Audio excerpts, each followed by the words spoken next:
Bismillahirrahmanirrahim. Assalamualaikum warahmatullahi wabarakatuh. Alhamdulillah wassalatu wassalamu ala Rasulillah wa ala alihi wa sahbihi wa mawalah wa la hawla wa la quwata illa billahi wa ba'du. Alhamdulillah, segala puja dan puji hanya milik Allah subhanahu wa ta'ala. Salawat dan juga salam kita hadiahkan kepada Rasul kita Nabi besar Muhammad sallallahu alaihi wa ala alihi wasallam. Ma'asyiral muslimin wal muslimat rahimani wa rahimakumullah. Alhamdulillah, di malam hari ini kita masih bisa duduk untuk bertalabul ilmi di Masjid Al-Fajr ini, dan kita masih meneruskan kajian tentang motivasi menyongsong Ramadan, di mana tema di malam hari ini kita akan menjelaskan tentang kehebatan dan juga kemuliaan Al-Quran Al-Karim. Karena Ramadanlah syahrul Quran, bulannya Al-Quran, maka kita coba ingin mengingatkan kembali tentang kemuliaan, keagungan dan kehebatan Al-Quranul Karim. Ma'asyiral muslimin yang dimuliakan Allah subhanahu wa ta'ala, setiap para nabi dan rasul, mereka dianugerahkan mukjizat masing-masing kepada mereka sesuai dengan adat dan kebiasaan kaumnya. Ketika di zaman Nabi Musa alaihi salatu wassalam, adat dan kebiasaan kaumnya banyak yang mempelajari sihir, maka mukjizat yang diberikan kepada Nabi Musa alaihi salatu wassalam hampir mirip dengan sihir, tetapi bukan sihir, itu adalah mukjizat berupa tongkat yang bisa berubah menjadi ular, mampu membelah lautan dan begitu seterusnya. Kemudian ketika di zaman Nabi Isa, kebiasaan kaumnya, mereka berbangga dengan ilmu atib, dunia kesehatan, kedokteran, sehingga banyak ditemukan obat-obatan dan praktik-praktik pengobatan yang mampu menyembuhkan berbagai macam penyakit. Makanya Allah subhanahu wa ta'ala memberikan mukjizat kepada Isa ibnu Maryam hampir secara keseluruhan mirip dengan perobatan, mampu menyembuhkan orang buta, penyakit kulit, bahkan lebih daripada itu bisa menghidupkan orang mati dengan izin Allah subhanahu wa ta'ala. Tetapi di zaman Nabi SAW berbeda pula. Di zaman beliau alaihi salatu wassalam, kebiasaan kaumnya adalah berbangga dengan bahasa, berbangga dengan syair-syair, sehingga muncul para pujangga-pujangga hebat di zaman itu. Makanya kemudian Nabi SAW diberikan satu mukjizat besar yang tidak mungkin lekang dimakan zaman. Itulah Al-Quranul Karim, yang mampu mengalahkan semua bahasa-bahasa syair, bahkan tidak dijangkau oleh syair itu sendiri. Dan dengan sebab itulah hidayah besar banyak orang yang beriman kepada Allah subhanahu wa ta'ala dengan Al-Quran ini. Ma'asyiral muslimin yang dimuliakan Allah subhanahu wa ta'ala, lalu apa kaitannya pembahasan yang kita akan bahas tentang mukjizat agung berupa Al-Quran dengan datangnya bulan Ramadan? Maka kaitannya adalah karena Al-Quran itu sendiri turun di bulan Ramadan. Bahkan bukan hanya Al-Quran saja, hampir kitab-kitab langit sebelumnya juga turun di bulan Ramadan. Allah Subhanahu wa taala mengisyaratkan di dalam Al-Qur'anul Karim, Syahru Ramadhan alladhi unzila fihi Al-Quran. Bulan Ramadan itu bulan diturunkan padanya Al-Quran. Huda linnas wa bayyinatin minal huda wal furqan, sebagai petunjuk bagi manusia. Dan Allah Subhanahu wa taala juga mengatakan, inna anzalnahu fi lailatul qadar. Sesungguhnya kami turunkan Al-Quran di malam Lailatul Qadar. Makanya inilah letak hubung kait Al-Quran dengan bulan Ramadan, karena Al-Quran turun di bulan Ramadan. Baik, kita akan mulai dari sirah Nabi sallallahu alaihi wa ala alihi wasallam. Kaifa bad'il wahyi, bagaimana permulaan turun wahyu dulu. Ketika usia Nabi sallallahu alaihi wasallam mendekati 40 tahun, dan usia 40 tahun itu adalah usia yang matang. Kenapa usia 40 tahun itu usia yang matang sehingga Allah memilih Rasul di usia ini diangkat menjadi Nabi dan Rasul? Karena umumnya usia 40 tahun itu kenikmatan Allah Subhanahu wa taala hampir semuanya diberikan kepada kita.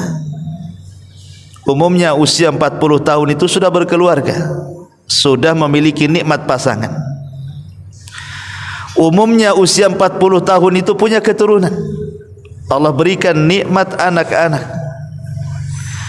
Umumnya usia 40 tahun itu sudah matang secara pikiran, secara ekonomi, dan secara pengalaman, dan begitu seterusnya. Makanya kenapa kemudian Allah Subhanahu wa taala memilih di usia inilah Nabi sallallahu alaihi wasallam diangkat menjadi nabi dan rasul. Lah ketika dekat-dekat usia 40 tahun itulah, dan itu puncak karir Nabi. Nabi itu di puncak karirnya, di mana harta merimpah ruah dimiliki Nabi sallallahu alaihi wasallam, karena Rasulullah pembisnis ulung. Dan dia memegang bisnis istri tercintanya Khadijah bintu Khuwailid ketika itu. Tetapi fitrah Nabi sallallahu alaihi wasallam adalah fitrah Hanafiyah samha. Fitrahnya adalah fitrah yang lurus mengikuti dinu Ibrahim, agama Ibrahim. Sehingga ketika melihat semakin rusaknya bangsa Arab,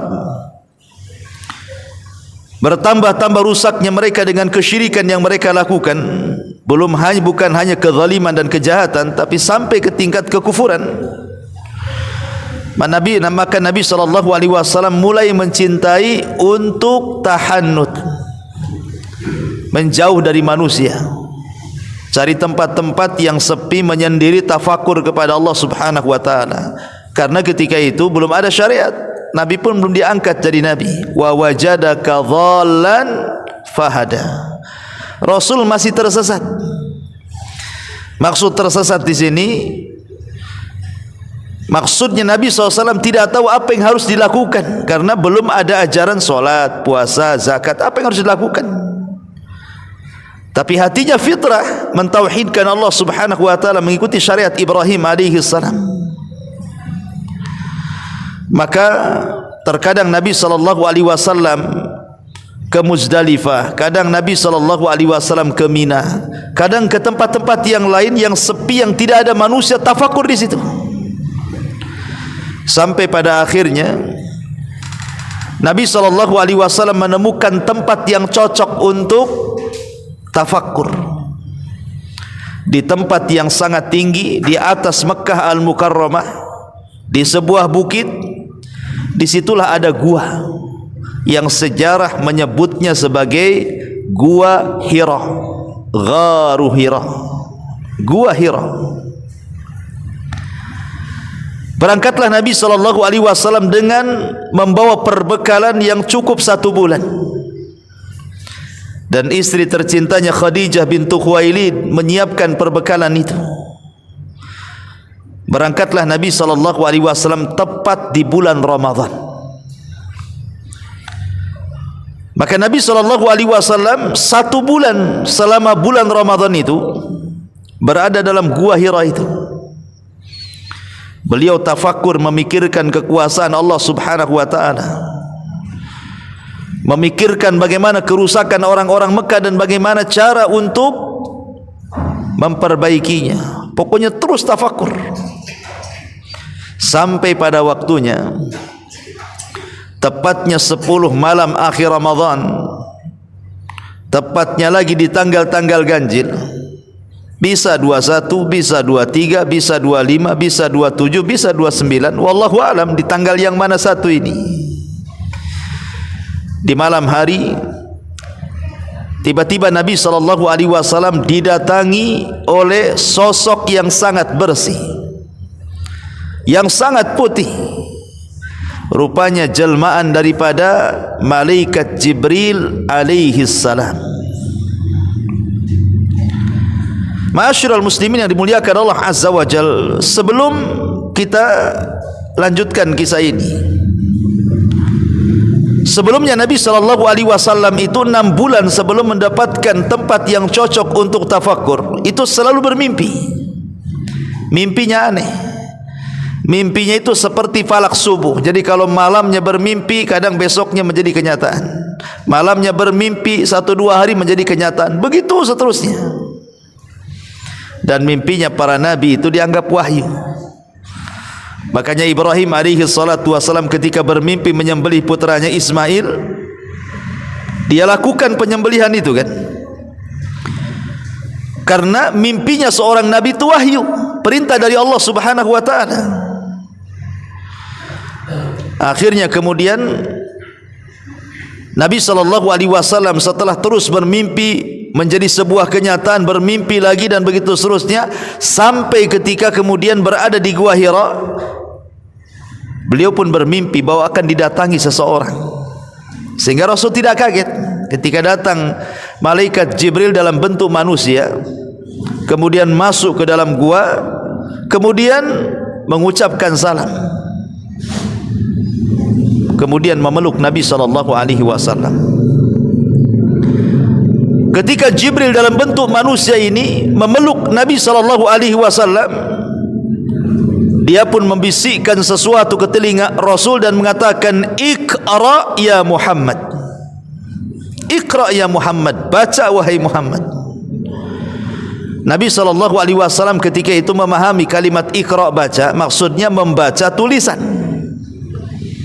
padahal tidak ada tulisan di hadapan dia.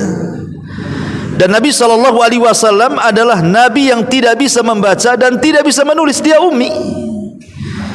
Makanya dengan tegas Nabi SAW mengatakan, Ma ana biqari, aku tidak bisa baca. Maka Jibril akhirnya memeluk lebih erat daripada sebelumnya dan membisikkan kembali, Iqra ya Muhammad. Tapi Rasul kembali mengatakan, Ma ana biqari, aku tidak bisa baca. Sampai 3 kali, sampai pelukan Jibril semakin erat, Rasul ketakutan, keringat bercucuran. Ketiga kalinya Jibril mengatakan, Iqra ya Muhammad, tapi Rasul mengatakan, Ma ana biqari, saya tidak bisa baca.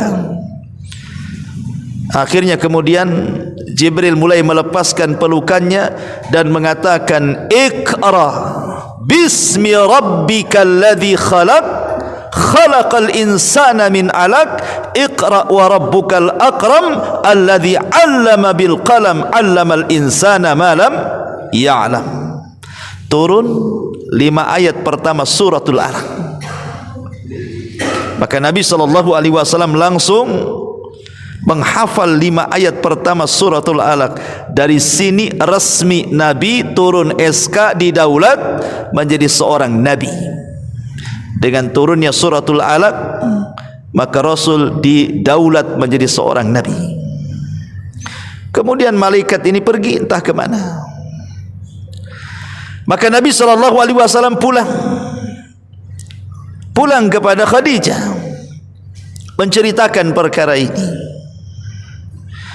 Tapi Nabi SAW masih ragu-ragu, apakah yang datang kepadanya ini malaikatkah, yang datang kepadanya jinkah, yang datang kepadanya syaitan, tidak tahu, masih ragu-ragu tu.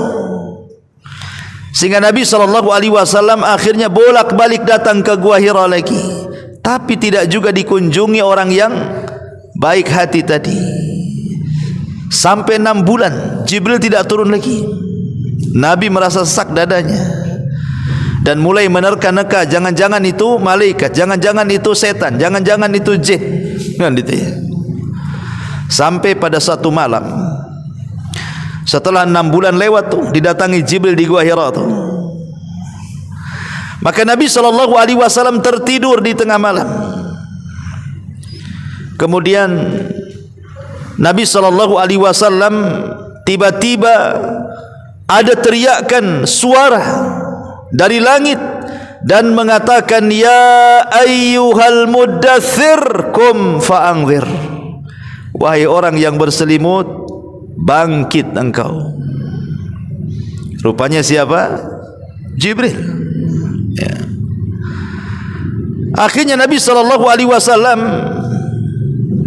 yang sebelumnya pernah merasakan ketakutan karena dia melihat bentuk Jibril dalam bentuk asli, ketika itu Nabi SAW ingin melihat bentuk Jibril yang asli. Kemudian Jibril betul-betul menampakkan dirinya di antara langit dan bumi dengan 600 sayapnya, yang satu sayap terbentang antara saddal ufuk barat dan timur. Rasul menggigil. Sampai akhirnya peristiwa ini oleh Khadijah diadukan kepada Waraqah ibn Naufal, kerabatnya yang merupakan seorang pendeta. Kemudian Rasul menceritakan pertemuannya dengan makhluk yang bersayap itu. Maka Waraqah ibn Naufal mengatakan sambil menangis kepada Khadijah dan kepada Rasul, dan dia mengatakan, sungguh makhluk yang ditemui suamimu wahai Khadijah, huwa namus, dia adalah namus. Namus itu makhluk yang bersayap, maksudnya Jibril, yang sebelumnya telah turun kepada Musa dan juga kepada Isa. Maka suamimu akan menjadi nabi, suamimu akan menjadi nabi. Artinya Khadijah sudah dapat gambaran bahawa suaminya akan jadi nabi dari lisan Waraqah ibn Naufal. Makanya ketika satu malam Rasul sedang berselimut, kemudian tiba-tiba Jibril mengatakan, ya ayyuhal muddathir kum fa'anzir wa rabbaka fakabbir wa thiyabaka fatahhir wa rujza fahjur wa la tamnun tastakthir wa li rabbika fasbir. Turun surah Al-Muddathir 5 ayat pertama. Berarti dengan turunnya surah Al-Muddathir selang 6 bulan dari turunnya suratul Alaq, resmilah Rasul turun SK didaulat menjadi seorang Rasul. Nubbi'a bil alaki wa ursila bil mudaththiri. Diangkat menjadi nabi dengan turunnya suratul Alaq, dan diangkat menjadi Rasul dengan turunnya surah Al-Mudaththir. Maka dengan turun surah Al-Mudaththir, maka dia kemudian memanggil Khadijah dan mengatakan, ya Khadijah inni Rasulullah. Wahai Khadijah, sesungguhnya saya resmi menjadi utusan Allah Subhanahu wa ta'ala. Berimanlah kepadaku wahai Khadijah. Maka Khadijah mengatakan, asyhadu an la ilaha illallah wa annaka Rasulullah. Aku bersaksi tidak ada sembahan yang berhak disembah kecuali Allah, dan engkau wahai suamiku adalah utusan Allah. Maka Khadijah menjadi orang yang pertama beriman kepada Rasul, menjadi orang yang pertama kali membenarkan Rasul, menjadi orang yang pertama kali menghabiskan hartanya untuk perjuangan Rasul. Dan dari perut Khadijah lahir keturunan Rasul sallallahu alaihi wasallam. Ma'asyiral muslimin yang dimuliakan Allah Subhanahu wa taala, yang ingin saya katakan adalah bahwa suratul Alaq 1 sampai 5 itu, Iqra bismi rabbikal ladzi khalaq, khalaqal insana min 'alaq, Iqra wa rabbukal akram alladzi 'allama bil qalam 'allamal insana ma lam ya'lam. Ini turun di bulan Ramadan, tepat di hari tanggal-tanggal ganjil 10 akhir Ramadan, Nabi SAW melihat Lailatul Qadar, kemudian turunlah suratul Alaq kepada Nabi. Makanya Allah mengatakan, inna anzalnahu fi Lailatul Qadar. Sesungguhnya kami turunkan Al-Quran itu di malam Lailatul Qadar. Suratul Alaq ini turun di malam Lailatul Qadar. Maksudnya permulaan turunnya Quran di malam Lailatul Qadar. Karena ayat-ayat Al-Quran tidak mesti di malam Lailatul Qadar turun. Karena turunnya ayat-ayat Al-Quran itu selama 23 tahun. 13 tahun di kota Mekah, 10 tahun di kota Madinah. Ya, ada yang di bulan Ramadan, ada yang di luar Ramadan, tapi permulaan turunnya di bulan Ramadan. Ma'asyiral muslimin yang dimuliakan Allah Azza wa Jalla, ini dari sisi sejarah bahwa Al-Quran itu ada erat kaitan dengan Ramadan karena permulaan turunnya di bulan Ramadan. Ma'asyiral muslimin, adapun wahyu turun kepada Nabi SAW ini dengan berbagai macam cara. Terkadang wahyu turun itu dalam bentuk bitaklim. Taklim itu artinya Allah bicara langsung dengan Rasul tanpa penerjemah. Dan ini terjadi pada peristiwa besar dalam sejarah yang disebut dengan Isra dan Mi'raj. Nabi SAW naik ke Sidratil Muntaha, kemudian berdialog langsung dengan Allah tanpa penerjemah. Kemudian turunlah syariat salat 5 waktu. Disitulah Nabi SAW berdialog dengan Allah Subhanahu wa Ta'ala tanpa perantara Jibril. Terkadang wahyu itu dalam bentuk taklim, langsung berdialog antara Allah dengan Nabi sallallahu alaihi wa ala alihi wasallam. Ini yang pertama. Yang kedua, terkadang wahyu itu turun bil ilham, dengan cara ilham. Ilham itu maksudnya Jibril datang kemudian langsung meletakkan Al-Quran di dada Nabi. Tiba-tiba Nabi SAW sudah hafal saja apa yang disimpankan Jibril kepada dadanya. Ma'asyiral muslimin yang dimuliakan Allah Azza wa Jalla, itu terjadi ketika Nabi SAW bersabda, inna ruhal qudusi nafatha fi rawi anna nafsan lan tamuta hatta takmila ajalaha wa tastau'iba rizqaha. Sesungguhnya Jibril meniupkan wahyu ke dalam dadaku. Kemudian Nabi SAW mengatakan, sesungguhnya jiwa tidak akan mati sampai disempurnakan ajalnya dan disempurnakan rizkinya. Ini yang kedua. Kemudian yang ketiga, terkadang dengan wasilah Jibril alaihi salatu wassalam dalam bentuk manusia. Jibril datang kepada Nabi SAW dalam bentuk sahabat. Seperti ketika Umar bin Khattab radhiyallahu anhu menceritakan dia sedang berkumpul bersama para sahabat, tiba-tiba datang seorang laki-laki, rambutnya hitam, pakaiannya putih, kemudian masuk ke majelis Nabi, tiba-tiba kemudian mendekat Nabi, duduk lututnya kemudian diadukan dengan lutut Nabi, kemudian kedua tangannya diletakkan di paha Nabi, kemudian tiba-tiba mengatakan, ya Muhammad akhbirni anil Islam. Wahai Muhammad, ceritakan kepadaku soal Islam, katanya. Ceritakan kepadaku soal iman, ceritakan kepadaku soal ihsan. Ya Muhammad, kapan kiamat? Wahai Muhammad, apa tanda-tandanya? Kemudian di ujung hadis Rasul mengatakan kepada para sahabat, tahukah kalian siapa tadi yang datang? Sahabat mengatakan, Allah wa rasuluhu a'lam. Maka Rasul mengatakan, dia Jibril, datang kepada kalian mengajarkan perkara agama kalian. Terkadang datang dalam bentuk manusia, ya. Atau kebanyakan Jibril itu datang kepada Rasul dalam bentuk seorang sahabat yang paling tampan, namanya Dihya ibn Khalifah al-Kalbi. Dihya ibn Khalifah al-Kalbi atau Dihyatul Kalbi. Itu sahabat muhajirin yang paling tampan, Dihya itu. Sampai-sampai Aisyah pernah terkecoh suatu hari setelah perang Khandaq. Tiba-tiba ada Dihya naik di atas kuda memerintahkan sesuatu kepada Nabi SAW. Harusnya sahabat ya di bawah, Rasul di atas. Ini pula sahabat di atas, Rasul pula di bawah, kan gitu. Jadi Aisyah radhiyallahu anha heran, masa seorang sahabat memerintahkan kepada Nabi. Jadi dia bertanya, itu siapa wahai Rasul? Kok aku melihat Dihya berdiri di depanmu? Kata Nabi SAW, itu bukan Dihya, itu Jibril. Itu Jibril itu, bukan Dihya. Engkau melihatnya wahai Aisyah? Ya, engkau akan mengalami kebutaan di akhir hayatmu, kata Rasul. Akhirnya menjadi kenyataan, Aisyah radhiyallahu anha sebelum meninggal buta matanya, ya, karena dia satu-satunya wanita yang melihat malaikat dalam bentuk manusia.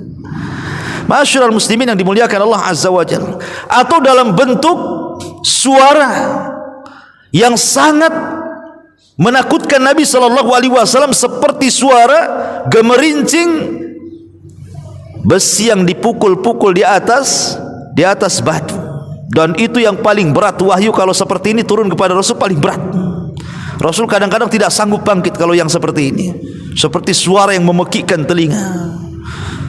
Dan itu terjadi saat hadisatul ifki, ketika Ummul Mukminin Aisyah radhiyallahu anha difitnah berzina dengan seorang sahabat namanya Safwan ibn Mu'attil, yang kemudian isu fitnah ini dikepalai oleh seorang tokoh munafik namanya Abdullah ibn Ubay ibn Salul. Bahwa Aisyah berzina dengan Safwan ibn Mu'attil, sampai satu kota Madinah membicarakan Aisyah Ummul Mukminin radhiyallahu anha. Akhirnya Nabi pun berdoa kepada Allah untuk disingkap tentang kebenarannya. Tapi sayang, 1 bulan berlalu, tidak juga Jibril turun dan memberitahu perkaranya. Akhirnya Rasul harus datang ke rumah Aisyah bertanya secara langsung. Sampai Rasul dengan terpaksa mengatakan, wahai Aisyah, kalau engkau melakukannya, akui saja, tinggal bertobat, Allah akan menerima tobatmu. Tapi kalau engkau tidak melakukannya, yakin Allah akan turunkan dari 7 lapis langit sana sebuah wahyu yang akan membersihkan namamu. Tiba-tiba Rasul gemetar. Disitulah Rasul mendengar suara gemerincing yang menakutkan, sampai Rasul gemetar, kemudian bercucuran keringatnya.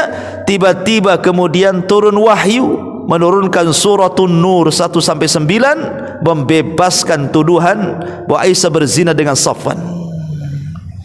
Itulah cara-cara turun wahyu kepada Nabi SAW. Karena pengaruh turunnya wahyu kepada Rasul ini macam-macam, ya. Terkadang sahabat ketika mendengar Nabi SAW mendapatkan wahyu itu, dia mendengar seperti suara tawon datang kepada Nabi SAW. Atau terkadang Nabi SAW memerah wajahnya. Kalau turun wahyu kepada Rasul itu jadi merah wajahnya. Atau terkadang Rasul menjadi berat. Jadi kalau Nabi SAW berada di atas unta atau di atas keledai, turun wahyu, itu unta dan keledai tidak tahan itu dengan beban Rasul, mau deprak saja bahasa kitanya itu, saking beratnya Nabi itu. Itu tandanya Rasul turun wahyu itu. Badannya jadi berat sampai kendaraannya itu hampir duduk gitu, saking beratnya Nabi SAW. Terkadang Nabi SAW sampai keringatan bercucuran walaupun di musim dingin, saking takutnya, ya. Jadi memang pengaruh wahyu itu luar biasa gitu, ya. Ma'asyiral muslimin yang dimuliakan Allah Azza wa Jalla, itulah Al-Quran yang Allah Subhanahu wa ta'ala firmankan, sanulki alaika kaulan thaqila, kami akan lempar kepadamu wahai Muhammad perkataan yang teramat sangat berat. Itulah Al-Quranul Karim. Ma'asyiral muslimin yang dimuliakan Allah Azza wa Jalla, Al-Quran ini adalah kitabullah yang memiliki keajaiban yang luar biasa dan memiliki pengaruh yang mampu mempengaruhi segalanya. Quran itu bisa mempengaruhi benda-benda mati. Quran itu bisa mempengaruhi binatang-binatang. Quran itu bisa mempengaruhi alam jin. Quran itu bisa mempengaruhi alam para malaikat.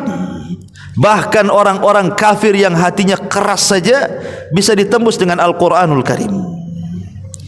Allah Subhanahu wa ta'ala berfirman, "Lau anzalna hadzal Qur'an 'ala jabalin la ra'aitahu khashi'an mutasaddian min khasyatillah wa tilkal amsalu nadribuha linnas." Ma'asyiral muslimin yang dimuliakan Allah Azza wa Jalla, lihat bagaimana Allah katakan, kalau Al-Quran diturun kepada gunung, tentu engkau akan melihat bagaimana gunung itu ketakutan, bahkan bisa hancur dan pecah karena ketakutan kepada Allah Azza wa Jalla. Gunung ini benda mati, tapi kalau Quran turun kepada gunung, lihat pengaruhnya, luar biasa. Bahkan jangan itu saja, ini air putih, antum bacakan Quran, itu memiliki pengaruh yang luar biasa. Ini air putih ini, kalau antum bacakan Quran, maka akan terjadi kepadatan molekul di dalamnya, dan itu akan menjadi toksin, detox, bisa mengobati berbagai macam penyakit, menjadi air ruqyah jadinya. Dan itu diteliti oleh Jepang sana, orang kafir. Ya, ma'asyiral muslimin yang dimuliakan Allah Azza wa Jalla, pengaruh Quran itu luar biasa. Kalau dibacakan kepada orang sakit bisa sembuh. Kalau dibacakan kepada orang yang stres bisa waras tuh, bisa tenang hatinya. Bahkan suatu hari Nabi SAW pulang dari Taif dan tidak berhasil berdakwah di Taif, justru dilempari oleh orang-orang Taif. Kemudian beristirahat di kebun kurma milik Utbah dan Syaibah. Akhirnya kemudian ketika datang di waktu fajar, Nabi SAW salat fajar di situ dan dikeraskan bacaannya. Rupanya datang jin dari jin nasibin dari Yaman, mendengarkan Al-Quran Nabi SAW. Apa yang terjadi? Allah mengatakan di dalam Al-Quran, wa idh sarafna ilaika nafaran minal jinni yastami'una al-Quran falamma hadaruhu qalu ansitu falamma qudiya wallau ila qaumihim munzirin. Dan sungguh ketika kami palingkan kepadamu sekelompok jin, kata Allah, kemudian mereka mendengarkan Al-Quran yang kau baca wahai Muhammad. Ketika mereka hadir, mereka mengatakan kepada sebagian yang lainnya, diam kalian, dengarkan orang ini membaca Quran. Ketika betul-betul mereka mendengar Al-Quran, maka mereka pun beriman. Kemudian mereka pulang ke kaumnya dan menjadi seorang da'i, mendakwahkan Al-Quran kepada kaumnya, dan banyak masuk Islam dari kalangan jin. Sehingga Allah mengatakan, Qul uhiya ilayya annahu istama'a nafarun minal jinni faqalu inna sami'na qur'anan ajaba. Dan ketika diwahyukan kepada Rasul bahwa ada sekelompok jin mendengarkan Al-Quran dan mengatakan kami beriman, menunjukkan bahwa Al-Quran itu mempengaruhi bangsa jin. Sekali baca langsung beriman, luar biasa. Ada di antara manusia itu beribu-ribu bacaan Quran, enggak mau juga tuh beriman. Kadang-kadang jin lebih bagus pula daripada manusia. Ya. Nah, di sini Quran mempengaruhi bangsa jin. Bahkan Al-Quran itu bukan hanya mempengaruhi bangsa jin, orang kafir sekalipun, kalau Allah takdirkan dapat hidayah, itu mudah mendapatkan Quran. Seperti ketika Allah Subhanahu wa taala berfirman dalam surah Al-Maidah ayat 83, wa idza sami'u ma unzila ila rasul tara a'yunahum tafidu minad dam'i mimma arafu minal haq.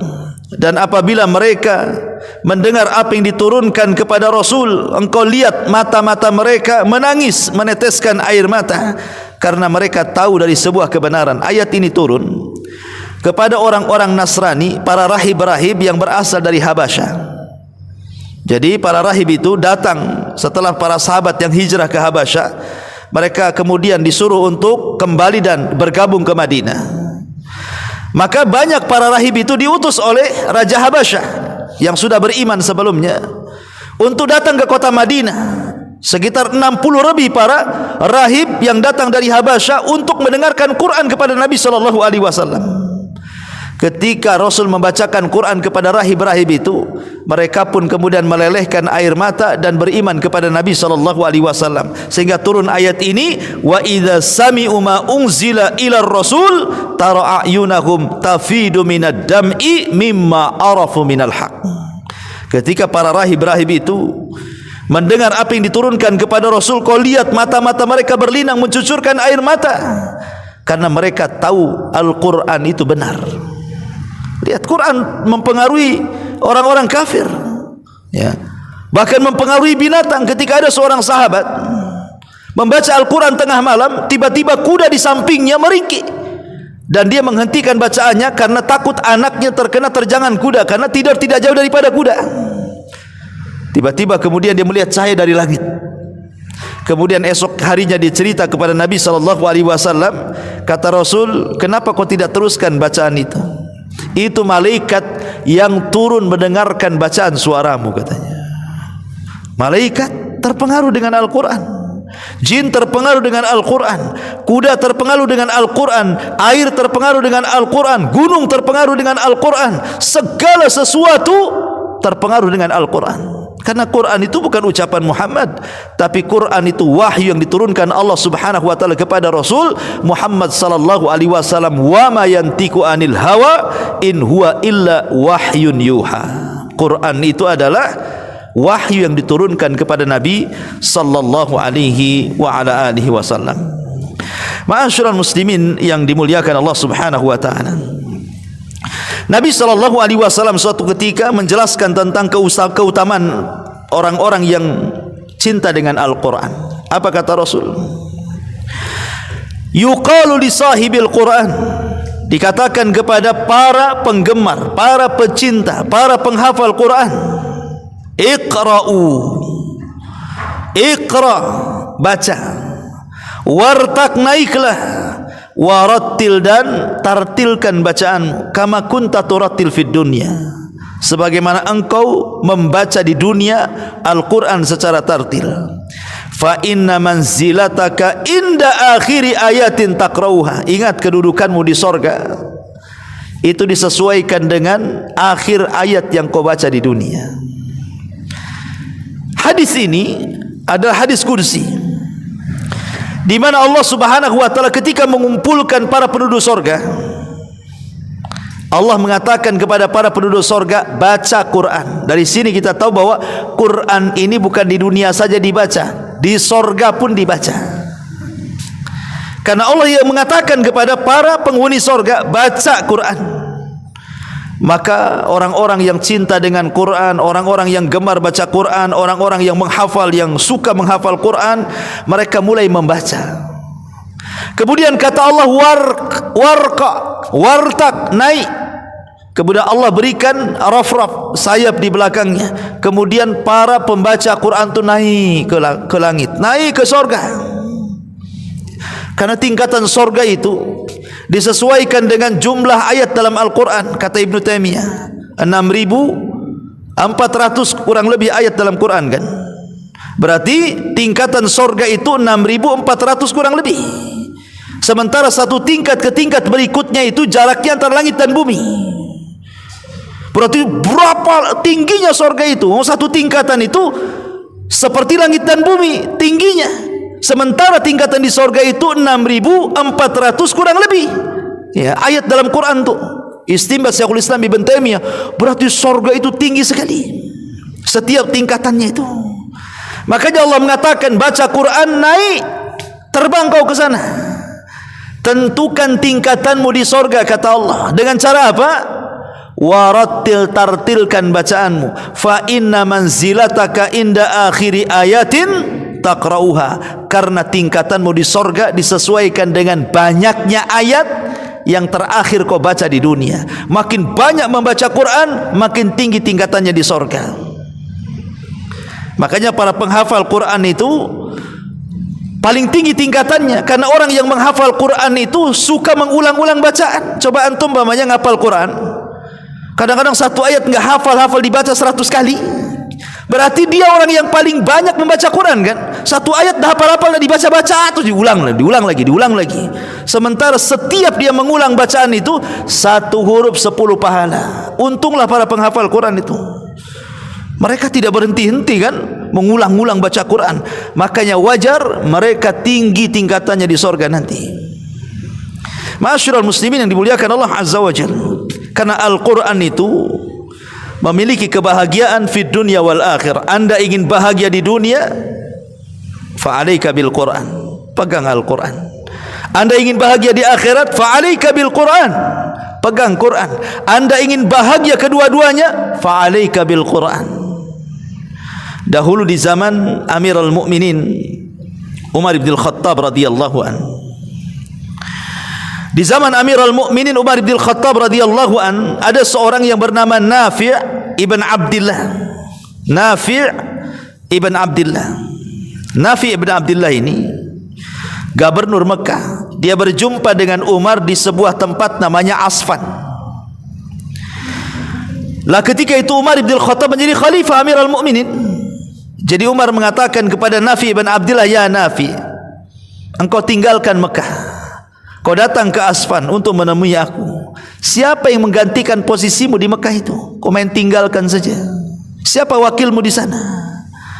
Maka Nafi' ibn Abdullah mengatakan kepada Umar bin Khattab radhiyallahu an, "Ada wahai Umar bin Khattab Amirul Mukminin, namanya Ibnu Abza, Abdurrahman ibn Abza." Umar gak kenal, padahal wakil gubernur tuh. Siapa itu Abdurrahman ibn Abza itu, kata Umar. Maka Nafi' mengatakan, "Maula min mawalina, dulu dia budakku, kemudian aku merdekakan, dan dia sekarang jadi wakilku," katanya. Kata Umar bin Khattab, "Apa enggak ada orang merdeka? Kenapa engkau jadikan wakil mantan budak? Apa enggak ada orang merdeka? Kok mantan budak kau jadikan wakil gubernur pula kan itu?"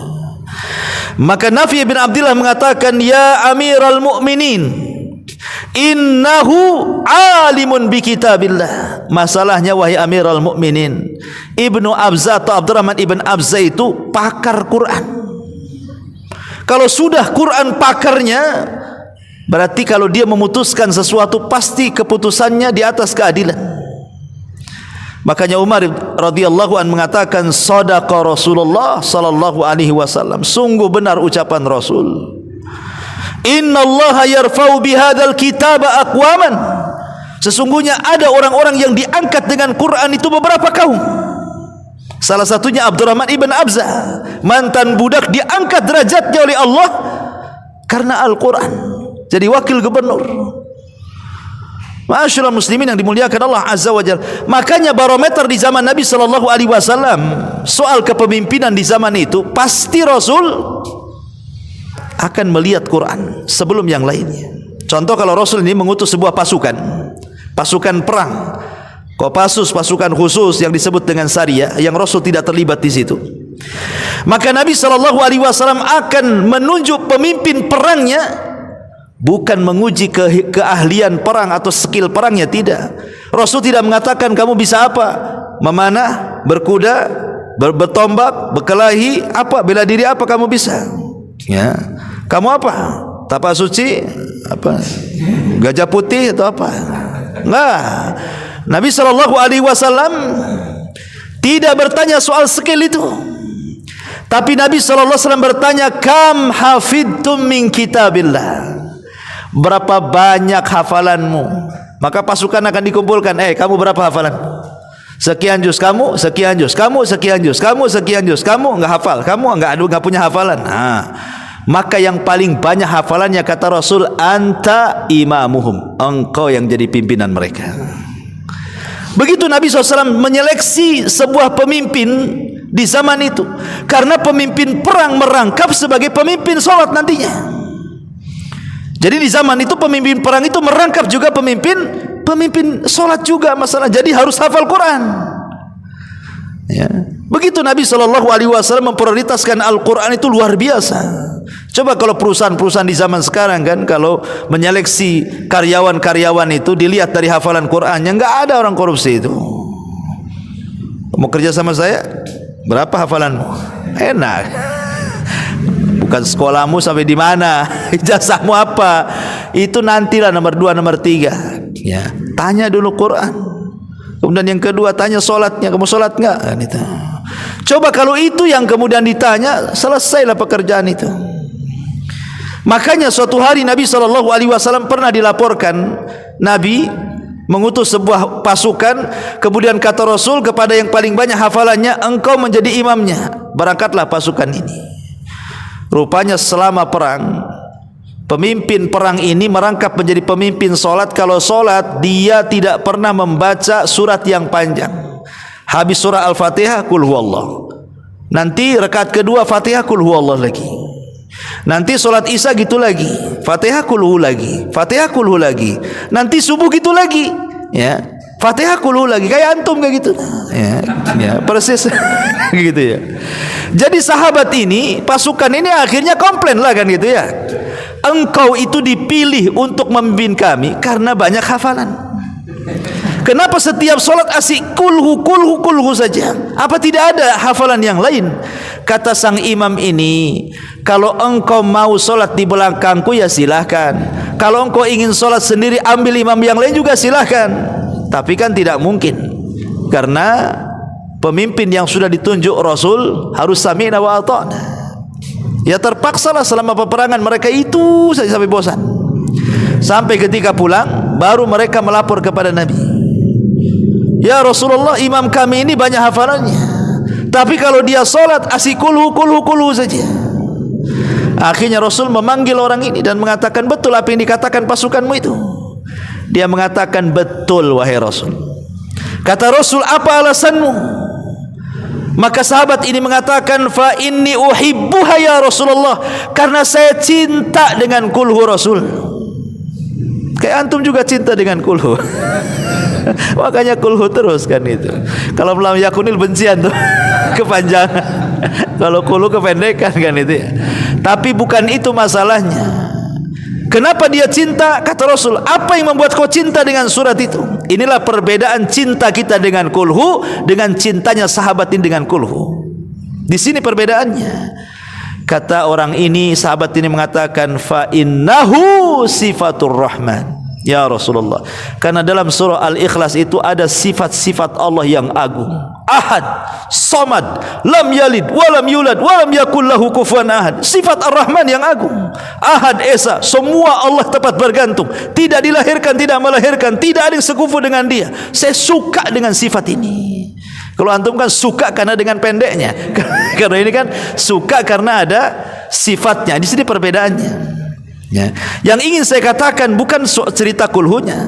Nabi SAW sampai mengatakan, hubbuka iyaha adkhalakal jannah, kecintaanmu kepada kulhu Allah karena sifat-sifat Ar-Rahman yang luar biasa di dalamnya, Allah jamin kau masuk surga. Lihat bagaimana kecintaan dia kepada satu surat menjadikan penyebab dia masuk surga. Di sini dia tidak mengatakan Al-Baqarah, tidak mengatakan Ali Imran, An-Nisa, kulhu. Hanya cinta dengan surah kulhu masuk surga, coba bayangkan. Tapi jelas bukan karena pendeknya, karena isinya tauhid semuanya, ya kan? Nah, bagaimana Al-Quran ini menjadi jalan orang masuk surga? Dan begitulah Nabi SAW menjadikan barometer itu Quran dulu. Anta imamum, engkau yang banyak hafalan menjadi imam mereka.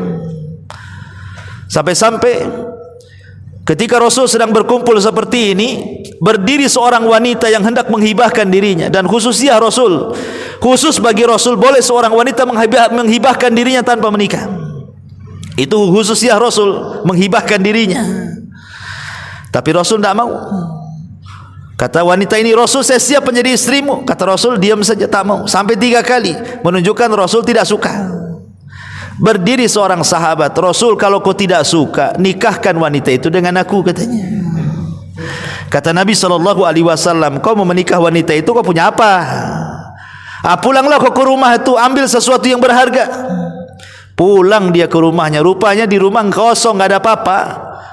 Ya, kemudian dia datang lagi, Rasul, aku tidak memiliki harta kecuali sarung yang kupakai. Kalau aku berikan sebagai mahar, telanjang aku. Kalau aku tidak diberikan, tak jadi kawin pula aku, katanya. Sarungku cuma 1, katanya. Kata Rasul, ya sudah, kau pergi lagi ke rumah, cari walau khatama min hadid, walaupun cincin dari besi, cari sana. Berangkat dia ke rumah, cincin dari besi pun tak punya. Padahal ambil aja lah besi 6 itu. Antum putar kan, jadi cincin kan itu ya. Nggak ada besi 6 untuk diputar pun tak ada. Pulang dia lagi, balik lagi kepada Rasul, aku tidak punya walaupun cincin dari besi. Masya Allah, fakirnya orang ini. Ya, berarti ini ingin kawin modal nekat, bonek kan gitu ya. Akhirnya kemudian kata Rasul, ya sudah, kam hafidta minal Quran, berapa hafalanmu, kata Rasul. Mulai Quran dia terakhir kan, berapa hafalanmu? Maka dia mengatakan, hafidtu surata kadza wa kadza, aku hafal surat ini dan ini, surat ini dan ini. Kata Nabi SAW, uzawwijuka bima ma'aka minal Qur'an. Ya sudah, ku kawinkan engkau dengan dia, maharnya Al-Quran yang kau hafal itu. Lihat, Al-Quran mengangkat dia yang tadinya tidak bisa nikah jadi nikah kan.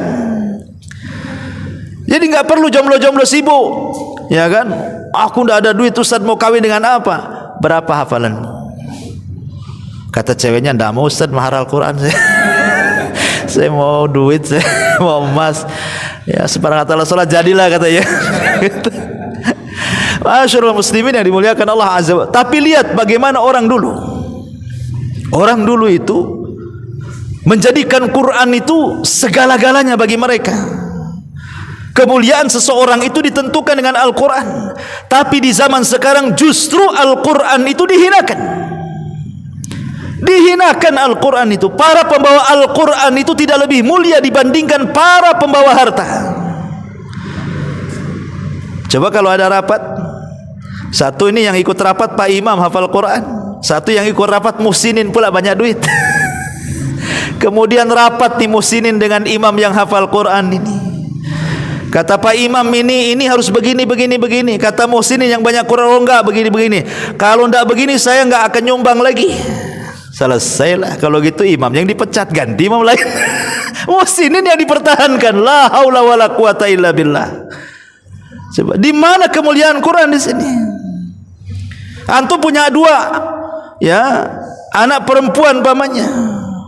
Tiba-tiba yang satu dilamar. Yang satu dilamar dua manusia, satu hafal Quran, santri Jabal Uhud. Tapi tak ada pula keluarganya dia mampu. Mungkin hidup di Ruli susah. Satu pula dokter spesialis, gajinya 100 juta sebulan, rumahnya di Sukajadi, ya, mobilnya Robicon lagi. Mobil Robicon kan itu. Ngelamar anak antum. Pasti antum mikir, yang hafal Quran nanti aja nak, ya. Tunggu adiknya saja katanya. Biar kakaknya nikah dulu sama dokter ini katanya. Karena orang sekarang ini sudah enggak berpikir bahwa Quran itu yang membahagiakan. Orang sekarang berpikir harta itulah yang membahagiakan. Subhanallah kan?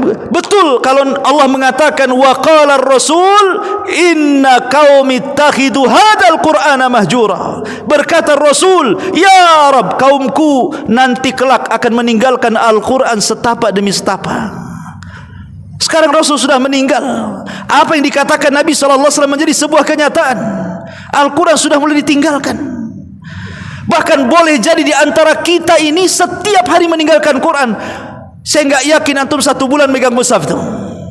1 bulan sehari saja antum megang mushaf. Saya enggak yakin itu kan. Nunggu Ramadan kadang-kadang.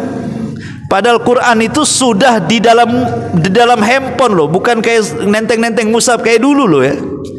Kalau dulu iyalah antum bawa Quran ke pasar, orang bilang salah bawa. Antum ke ini masjidnya di sana loh kan. Kok ke pasar pula bawa Quran kan?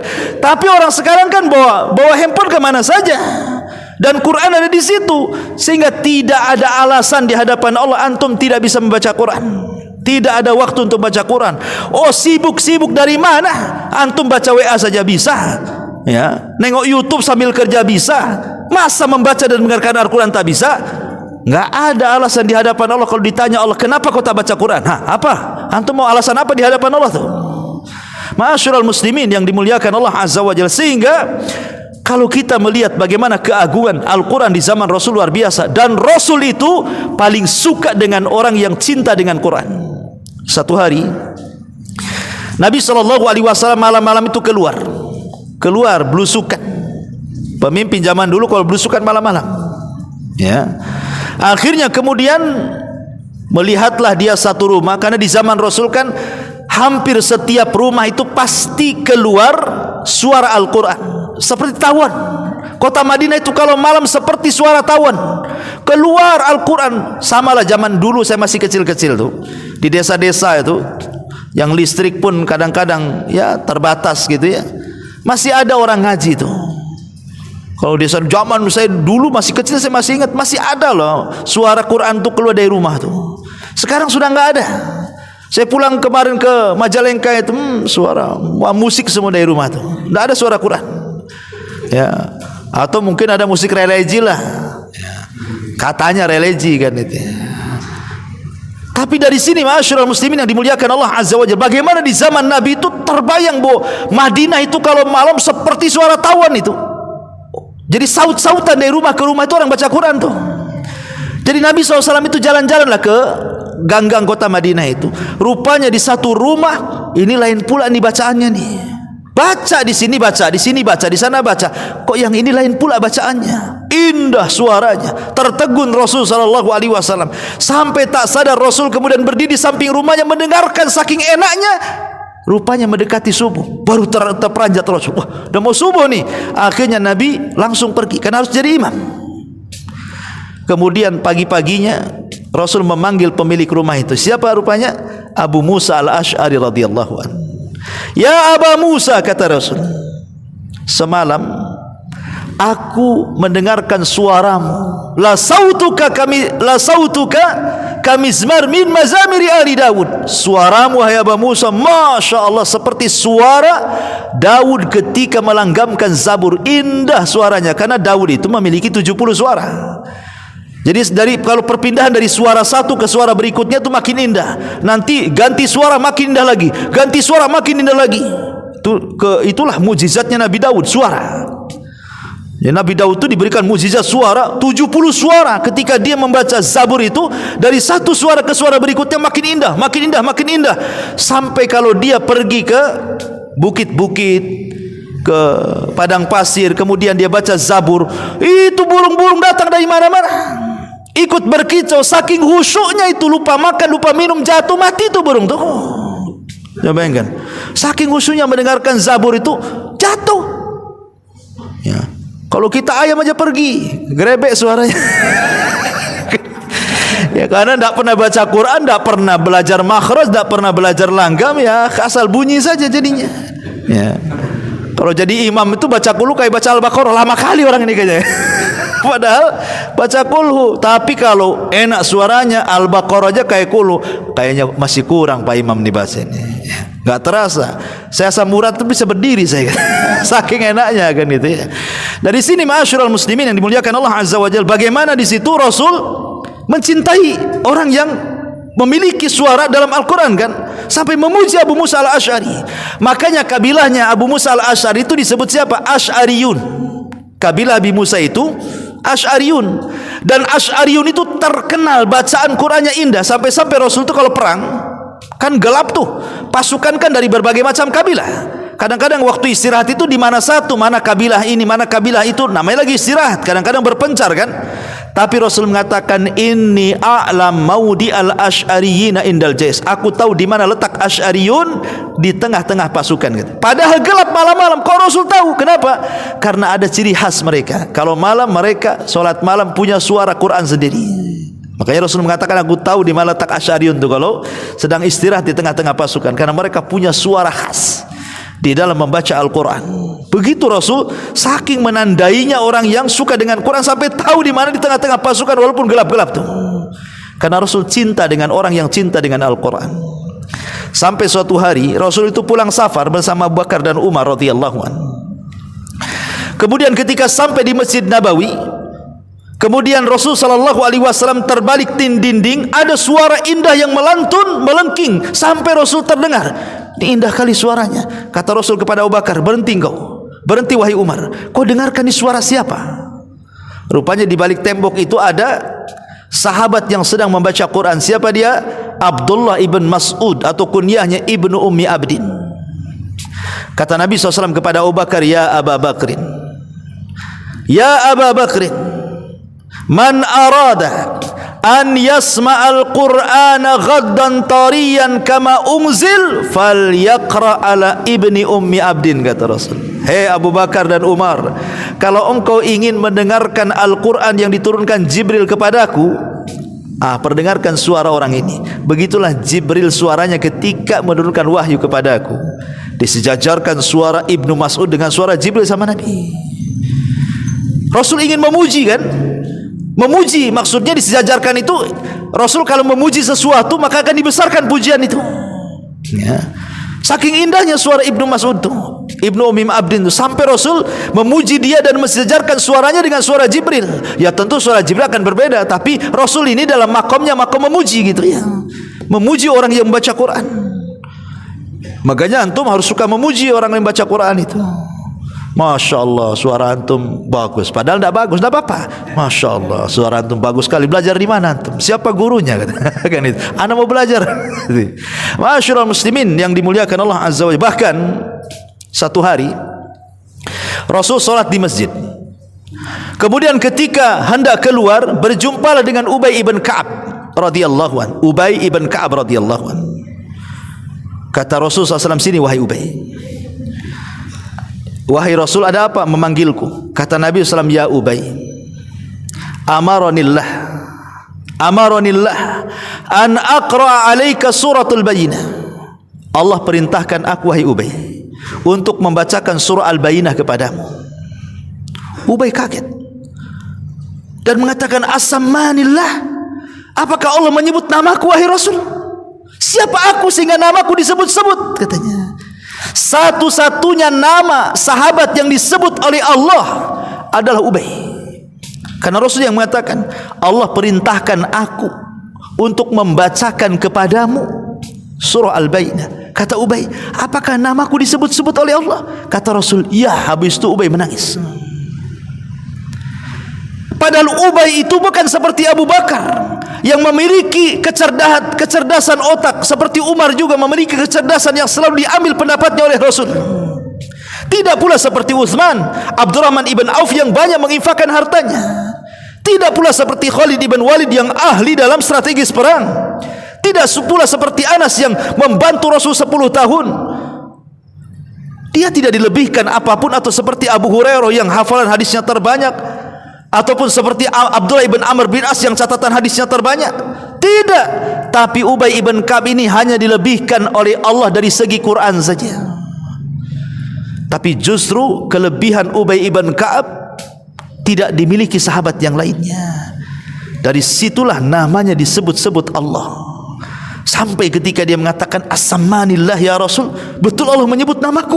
Kata Rasul, iya katanya. Masya Allah. Itu karena Quran. Sebab itulah di zaman Umar, ketika Umar membuat tarawih berjamaah selama sebulan di bulan Ramadan, siapa imamnya? Ubay ibn Ka'ab, tarawih 23 rakaat. Ya. Ma'asyiral muslimin yang dimuliakan Allah Subhanahu wa taala. Itu menunjukkan apa? Al-Quran. Dan Al-Quran itu adalah sesuatu yang indah, dan akan lebih indah lagi kalau memiliki suara yang indah. Quran itu sudah indah, tapi akan lebih indah dengan suara yang indah. Malam yataghanna bil Quran falaysa minni. Siapa yang tidak melanggamkan Al-Quran bukan umatku, kata Rasul. Maka berikanlah perhatian dengan Quran. Jangan sampai kita menjauhkan diri kita dari Al-Quran dengan tidak membacanya, tidak mempelajarinya, tidak merenungkannya, apalagi tidak mengamalkannya, apalagi sampai menginjaknya, naudzubillah. Ya. Taib, ini diantara kilasan daripada keutamaan, kehebatan juga kemuliaan Al-Quranul Karim. Mudah-mudahan di bulan Ramadan kita bisa lebih memiliki perhatian dengan Al-Quranul Karim. Amin ya rabbal alamin. Wallahu a'lam bishawab. Saya kira ini saja. Anda sudah jam 9. Dan ada manfaatnya. Kita berdoa kepada Allah Subhanahu wa taala. Doa kafaratul majlis. Subhanakallah bihamdika asyhadu an la ilaha illa anta astaghfiruka wa atubu ilaik. Allahu taala a'lam. Assalamualaikum warahmatullahi wabarakatuh. Waalaikumsalam.